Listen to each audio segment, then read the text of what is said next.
Hi everyone, welcome back to the ADHD fam channel. My name is Sharon. I am a neurotypical wife and mother living in a house full of neurodivergence. That is correct. My entire family has ADHD.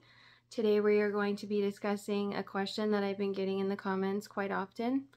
I'm going to answer this question with the help of Dr. Edward Hallowell and Dr. John Rady from their book ADHD 2.0.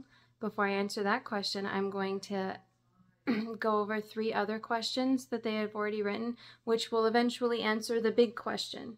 So, what is the question? Why is my ADHD child so defiant and reactionary? Let's find out. Number 1, what can make ADHD disabling? Fear, shame, and lack of belief in oneself.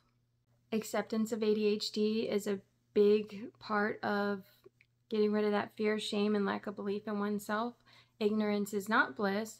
It is very important that parents accept ADHD and its challenges and try not to parent their children the neurotypical way because it won't work.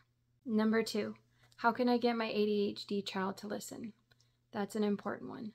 The most effective thing is to reestablish a positive connection. Lack of positive connection can affect those who are neurodivergent more so than a neurotypical person.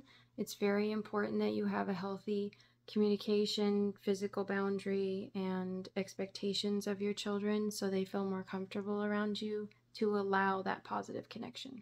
Number 3, what steps do I need to take to work with their ADHD rather than fight it? First step, explore their interest. A good example of this is a story I read where a teenager was struggling in high school but showed very good promise in woodworking and was very interested in it. So his parents took him out of regular high school and put him in vocational school so he could explore that interest and passion and still finish school on his terms. Second step, establish an authoritative parenting system.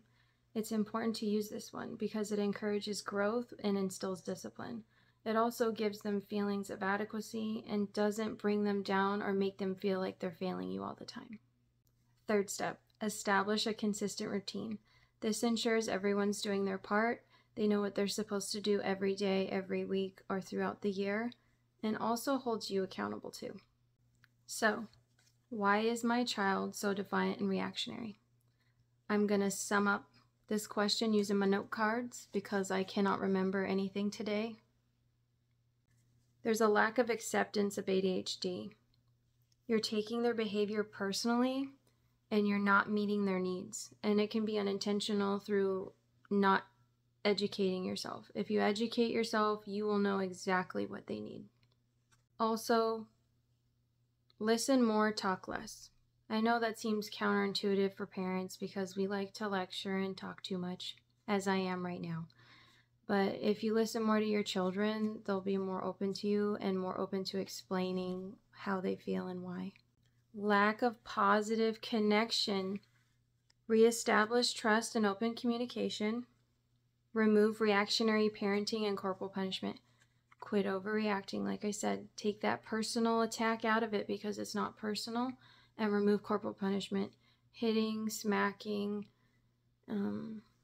just don't do it. It doesn't work out. Praise their efforts. Focus on what they're doing right, not what they're not doing at all.